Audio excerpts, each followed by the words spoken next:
kolesterol tinggi? Sekarang, tidak lagi. Minum Nutrif Benecol 2 kali sehari. Planstanol esternya telah teruji aman, bantu turunkan kolesterol dan resiko jantung koroner. Nutrif Benecol, cara enak turunkan kolesterol.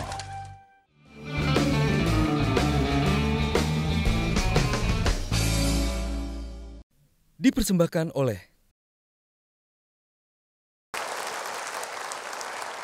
masih banyak orang yang memandang Oda ya, orang dengan HIV/AIDS itu dengan perasaan takut ya, dan mereka tidak paham bagaimana harus berhubungan ya di dalam masyarakat dengan teman-teman Oda.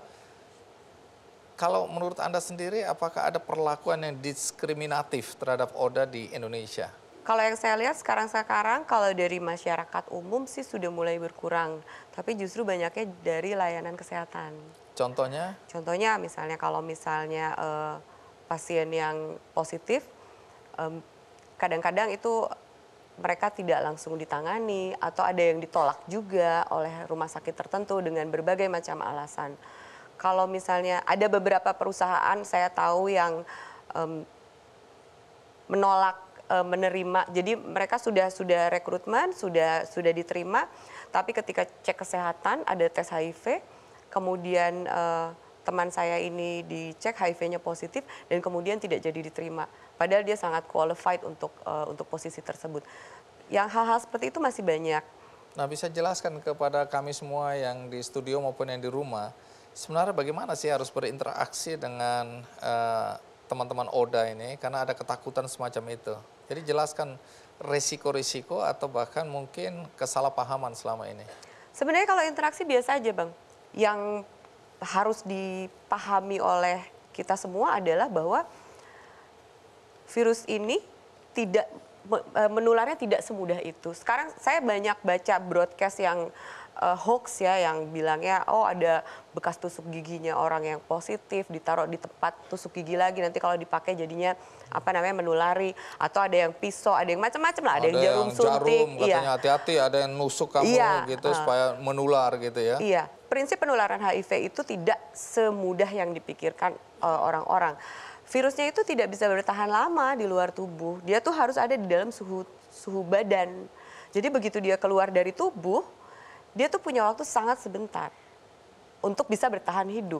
Jadi nggak mungkin kalau si jarum suntik itu ditaruh berjam-jam, kemudian ada yang ketusuk dan itu akan tertular, itu kemungkinannya hampir nggak ada.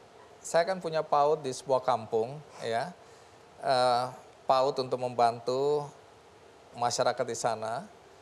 Nah, ini udah 8 tahun. Baru-baru ini istri saya pulang dan bilang, ada salah satu ibu dari anak-anak yang sekolah di tempat saya itu meninggal ya karena HIV/AIDS. Kemudian sejumlah ibu-ibu di kampung itu tahu bahwa anaknya itu sekolah di tempat saya juga bersama 113 anak lainnya. Dan sejumlah ibu mulai protes pada istri saya minta agar anak itu dikeluarkan. Nah, istri saya tanya, bagaimana sikap kita? Saya bilang sama istri saya, begini, ini kita membantu masyarakat di kampung itu. Artinya kita juga harus mengedukasi mereka. Sekarang kalau mereka mau keluar semua, katakanlah anak-anak dikeluarin dari tempat itu, nggak apa-apa. Toh ini bukan sekolah berbayar yang untuk mencari keuntungan, tapi ini sekolah untuk membantu masyarakat di situ. Saya bilang begini sama istri saya, semua anak boleh keluar, tapi anak ini tidak boleh keluar.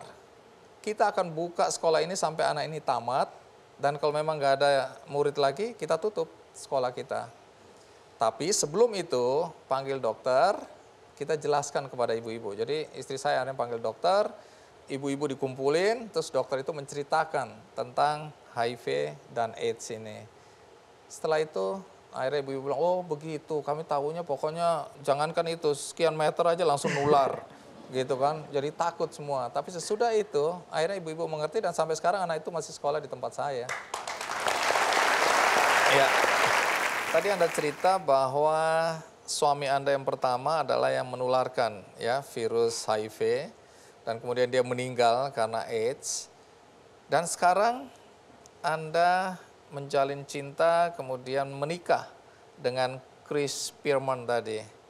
Saya mau tahu, waktu menikah itu Anda memberitahu kepada calon suami Anda atau Anda merahasiakan ya? Setelah menikah baru Anda jelaskan?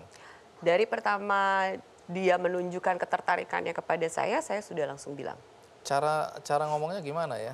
Saya punya satu halaman di blog saya yang lama, khusus saya tulis di situ semua tentang saya. Dalam artian kapan saya tertular dan pokoknya tentang status HIV saya. Akhirnya saya cuma kasih link sama dia. Kamu baca deh ini ya, nanti kalau udah sampai di rumah, kamu buka link ini. Kamu baca, terus besok kita ngobrol lagi deh. Udah, pulang nih, besoknya teleponan kan, saya tanya, udah baca belum? Udah, dia bilang gitu. Terus gimana? Ya nggak gimana-gimana sih, katanya gitu. Iya. Jadi... Terus aku bilang kan gini, tapi kamu ngerti kan maksudnya? Terus dia cuma bilang gini, Ratri, blog kamu itu dalam bahasa Inggris ya? Iyalah saya ngerti. gitu kan. Tapi dia tahu di situ bahwa Anda adalah Oda. Iya, dia tahu. Dia reaksinya cuma begitu aja? Iya, terus akhirnya saya tanya kan, terus abis ini jadi gimana? Aku bilang, oh yaudah ntar sore kita ngopi-ngopi. Oh oke. Jadi semua berjalan normal aja? Iya, berjalan normal aja. Akhirnya sore itu pulang kerja, saya ketemu lagi sama dia, terus akhirnya saya tanya lagi. Ini di Jakarta atau di Malaysia? Oh di Malaysia, terus? Saya tanya lagi sama dia, kamu yakin paham isinya? Terus dia nanya gini, iya kamu HIV positif kan? Dia bilang gitu. Iya dan kamu gimana? Ya aku nggak apa-apa. Dia bilang gitu. Okay. Saya tahu, dia bilang saya tahu kok penularannya seperti apa, pencegahannya seperti apa. Tapi mungkin saya tahu cuma sedikit, nanti kamu ajarin lagi ya, tambahin lagi pengetahuan saya. So sweet. Ini anak udah tahu? Anak saya udah tahu. Oke, kapan Anda menjelaskan ke dia? Menjelaskan ke anak itu adalah tantangan terberat yang dihadapi oleh Oda di negara manapun. Kita nggak pernah tahu kapan waktu yang tepat gitu ya. Kita nggak pernah tahu metode apa yang paling tepat untuk memberitahu anak ini gitu. Dulu kita sempat ada semacam workshop di Bangkok dan di situ ada focus group discussion tentang bagaimana membuka status kita terhadap anak dan bagaimana menceritakan hal ini kepada anak. Kapan gitu. Ditetapkanlah di situ disepakati bahwa umur 10 tahun adalah waktu yang paling tepat untuk memberitahu anak. Kenapa 10 tahun? Karena pada saat anak berumur 10 tahun, dia sudah punya daya komprehensi dan daya analisis yang cukup baik untuk mencerna informasi-informasi yang agak rumit. Nah, waktu itu jadi pada saat anak saya berulang tahun ke-10 nih, saya ke Bandung, kita sama sobat aku juga tuh di Bandung.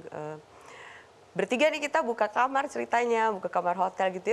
Emang tujuannya mau merayakan ulang tahunnya dia dan saya udah bilang ke sobat saya gitu, aku mau ngomong sama anakku, iya. Gitu. Tapi begitu bareng gitu ya, duh aku ngomongnya gimana ya gitu. Terus akhirnya sobatku bilang, udah ntar aja umur 17, dia bilang gitu. Jangan sekarang 7 tahun deh. lagi. So aku bilang tapi gimana ya, terus akhirnya nggak jadi aku bilang tuh. Kemudian umur 12 kalau nggak salah, tiba-tiba dia SMS aku, BBM aku atau pokoknya chat ke aku, ngambek. Bunda kok bohong sama aku, katanya gitu. Terus aku tanya kan, bohong apa? Aku bilang. Terus aku telepon, terus dia bilang, aku googling sama teman, terus lihat keluar nama Bunda. Terus Bunda kok nggak ngomong sama aku kalau Bunda HIV. Akhirnya aku ceritain lah, iya emang Bunda salah. Bundanya bingung mau ngomongnya gimana sama kamu, takutnya kamu kaget atau gimana. Sebenarnya udah direncanakan waktu umur 10 tahun. Aku ceritakan lah panjang lebar. Reaksinya? Sempet ngambek, tapi dia bukan ngambek kaget sama status aku. Karena dia ngambek karena kok nggak ngomong-ngomong sih, kok kayaknya nggak percaya amat sama aku gitu. Terus tapi setelah itu sih reaksi tentang status akunya sih dia responnya sebetulnya sangat baik dan banyak tanya. Aku ketularan nggak? Nggak. Nanti kalau misalnya kayak gini-gini, aku bisa ketularan nggak sama Bunda? Nggak. Aku bilang, aku jelasin lah semuanya. Dengan kondisi Anda yang terbuka begini, apakah ada dampaknya bagi dia? Mungkin teman-temannya, orang tua temannya? Sejauh ini sih aku nggak pernah dengar ada cerita-cerita nggak enak, karena kalau ada cerita nggak enak atau situasi yang enak biasanya dia juga bicara sama saya langsung atau bicara sama sobat aku yang di Bandung. So far nggak ada apa-apa. Kemudian juga respon dari ibu-ibu teman-temannya dia yang tahu juga baik-baik aja gitu, mereka dukung juga sama aku, jadi aku rasa sih so far so good. Oke, jadi mungkin karena informasi ya, edukasi sudah mulai merata, jadi semua orang tahu juga bahwa HIV/AIDS itu tidak semudah itu menularnya. Iya. Nah, sekarang ada yang mau bertanya? Oh, di depan sini. Oke. Karena ini adalah suatu virus yang melemahkan tubuh, apakah Mbak merasakan sejak 2006 hingga 2018 ini ada suatu tendensi yang menunjukkan penurunan ketahanan tubuh Mbak? Nah, kemudian pertanyaan kedua, kira-kira bagaimana untuk mengatasi seperti itu? Terima kasih. Jadi saya sudah 12 tahun mengidap, setidaknya 12 tahun yang saya tahu. Kalau indikasi kesehatan menurun dalam artian kayak drastis, sampai saat ini saya nggak merasakan. Ya kalau naik turun karena cuaca atau yang lain-lain sih itu biasa ya kita semua. Kalau menurun drastis enggak, mungkin ini karena saya sudah mengkonsumsi ARV, antiretroviral. Jadi Setiap ini hari itu ya? Setiap hari. Saya minum ARV sudah dari 2014, jadi sudah sekitar 4 tahun sekarang. Selain itu saya juga minum vitamin tambahannya, berusaha untuk mengurangi stres, berusaha ya, nggak bisa hilang juga. Berusaha untuk mengurangi stres dan saya nggak terlalu suka olahraga, tapi saya mengganti olahraga saya dengan dansa. Baik, terima kasih Ratri sudah berbagi cerita dengan kami semua. Minta maaf ya, kanker stadium 4 itu kan berbahaya sekali ya, sudah pada tahap yang mengkhawatirkan ya. Anda kok kelihatan masih gembira.